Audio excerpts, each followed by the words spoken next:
Hello, fellas and ladies. I look like a truck driver right now. I don't like that. It's time to review Furiosa, a Mad Max saga. This is my most anticipated movie of 2024 from the beginning of the year, and it did not disappoint. Dare I say, it did the opposite of disappoint. It exceeded my already high expectations. Unlike the other Mad Max movies, this movie is a saga that spans several years and decades, and it follows Furiosa in her quest for vengeance against Dementis, a biker warlord who teams up with Immortan Joe. This movie is somewhat of a miracle. The movie is following off the heels of Mad Max Fury Road, generally speaking considered to be one of the greatest action movies, like, fucking ever. Except, no pressure. And a movie like this could easily have gone so south under the wrong hands, but these are not the wrong hands. These are the hands of George Miller. I'm watching the movie, I do believe this was the logical next step that Miller wanted to take and not Warner Brothers sliding him millions of bucks and forcing him to make it. In terms of the action, I don't think the movie reaches quite the bombastic levels of Fury Road, but like, how could you possibly do that? But the action movie is still epic. Miller truly has a mind of his own when it comes to his vision for how action is supposed to look. He clearly went a route of pure practical, which is like risky and difficult when, approaching a movie of this magnitude, but it pays off. The movie looks crisp and the action hits. Sometimes it's brutal, other times I'm just like stuck in a permanent state of me going, let's fucking boom! Obviously there are some things that can't possibly be done practically, and he like has to rely on CGI, and I heard beforehand that some of the CGI looked a little rough, and I won't say that's not true. I don't think it's nearly as distracting as some are making it out to be. The movie looks so digitally crisp, and I think it's a rare moment when I think looking this digital helps out. Same for Fury Road, for that matter. Both films are so unapologetically digital, and while I typically prefer film, I do think George Miller's vision for Fury Road and Furiosa are elevated by his use of digital cameras. The movies look more crisp and grimy, and yet the movie looks gross in a menacing post-apocalyptic way. But the aspect I liked more this time around was the writing. Now granted, Fury Road was basically plotless and essentially one big car chase, not like an insult by any way. It's awesome. But this film, unlike Fury Road or any Mad Max movie for that matter, is that this is a multi-decade saga and there's an actual plot here. It's not like totally coherent all the time, and it can be a tad bit simple, but that is like sort of the appeal of these movies, is it not? Like, let George Miller put all his might behind the world building and let the plot speak for itself through cars hitting each other. The movie does have a somewhat off-the-list quality to it in that a lot of what's going on is being told through the unspoken. Say Furiosa doesn't speak a lot, does kind of miss the point, I feel. Furiosa, the character, essentially has her voice taken from her. In fact, it's almost used as a plot point at how little she speaks, and the men around her essentially guide her life. And we're basically watching her journey to liberate herself and, of course,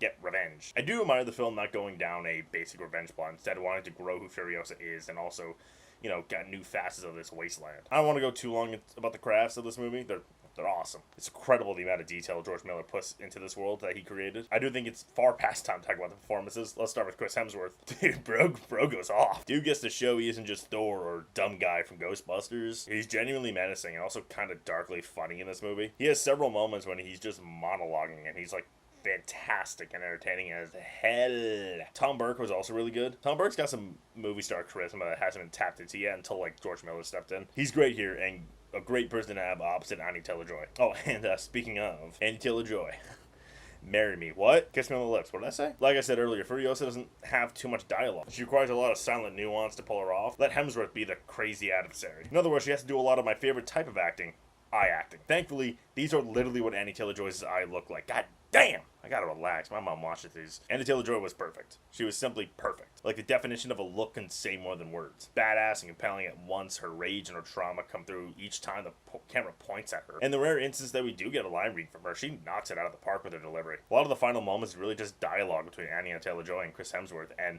both of those performances bouncing off of each other mixed in with the writing was generally some of the best moments of the film. So satisfying and epic, which is extra impressive given the epic things you saw beforehand, and yet this dialogue compares flawlessly. A shout out was also owed to Lila Brown, who played Little Furiosa wonderfully. And the last thing I'll touch on is like the inevitable comparisons to Fury Road. For some people, it won't come close to Fury Road, which simply because the bar is so high, and that is totally fair. For others, this will be maybe on par with Fury Road. I've seen some say they like this one more than Fury Road, which I can get behind. I'd also argue Furiosa is very different than Fury Road. Like, stylistically and visually, it's unmistakably a follow-up to Fury Road, but in terms of tone and plot progression, this movie has its own identity. It acts as more of a companion piece to Fury Road as opposed to just a simple prequel. It actually enhances the lore of Fury Road and Furiosa's character. I feel like if I went back to rewatch Fury Road, I could, look at Furiosa differently. Like the character Furiosa, I should say. And quite frankly, I am kind of questioning myself as to whether or not I enjoyed Furiosa more than Fury Road. Probably not but I am going to return to see it again multiple times, so who knows. But nonetheless, I was very happy with Furiosa, Mad Max Saga, enriching what was already an excellently crafted and fleshed out world with a wonderful character-driven story that doubles down on the mayhem and action of Fury Road while also crafting its own look and feel.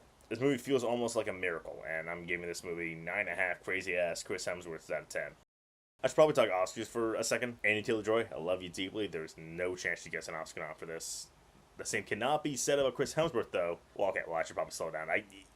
He's not, definitely not getting in. The dude goes off the walls on several occasions. He has plenty of monologue. You can definitely feel his absence in the middle. I will say that. I did kind of watch this movie and go, I think he's getting nominated. I do think the genre pulls him back a bit, but I don't know. I think he's the kind of performance that'll get away with it. On top of that, well, this is a chaotic action film. I do think this movie has enough of a prestige pedigree attached to it that Hemsworth can probably get away with it. I'm not married to the idea of him getting in. I can easily be talked out of it. But I do think based on the performance I saw, he could stand a really good chance. I do have a hard time seeing Furiosa missing a couple texts, namely costume, sound, VFX, of course. Truly don't see a world where those three miss. I do think makeup and production design are also very much on the table, but I can see them miss if it's not a Best Picture, which at this point in time I say it does not. Score also if it's eligible, because Fury Road was not eligible for score. I say it would get in if it's in picture, but probably not if it's not a picture. And in terms of picture, and even director for that matter, my guess right now is that it doesn't get in. However, I don't see how it doesn't dangle near it the whole season. Like I said, it's a lock for at least 3 texts, and I do think Hemsworth will be a factor in some capacity. I also don't see it being unfavorably compared to Fury Road. In fact, if competition lessens, or if Joker 2 gets killed, I might be able to squeeze it in. But for now, my guess is it'll fall just short. It'll always be in that 11 to 13 range at worst. All right, that's the Furiosa review. I loved it. Very happy right now. I'm a very happy boy. Like, subscribe, share. Now I'm gonna go play in the sand. You think Mad Max characters ever make sandcastles? Just to fuck around a little bit. You might as well play around. This kids.